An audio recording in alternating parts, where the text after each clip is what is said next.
ભાજપના ધારાસભ્ય કુમાર કાનાણીનો વધુ એક લેટર. ગુજરાતના મુખ્યમંત્રીને લખ્યો પત્ર. લગ્ન નોંધણીના કાયદામાં ફેરફાર કરવા બાબતમાં લખ્યો પત્ર. પૂર્વ વિધાનસભાના અધ્યક્ષ રમણલાલ વોરા દ્વારા લખેલ પત્રને સમર્થનનો ઉલ્લેખ કર્યો.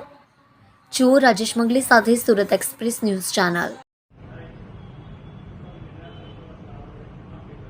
પૂર્વ અધ્યક્ષ અને પૂર્વ મંત્રી અને હાલના ધારાસભ્ય માનનીય શ્રી રમણભાઈ વોરા સાહેબે લગ્ન નોંધણી બાબતે જે મુખ્યમંત્રીને પત્ર લખ્યો છે અને એમાં લગ્ન નોંધણીની અંદર મા બાપની સંમતિ ફરજિયાત કરવાની જે માગણી કરી છે એ ખૂબ જ વ્યાજબી માગણી છે અને સમયની માંગ છે.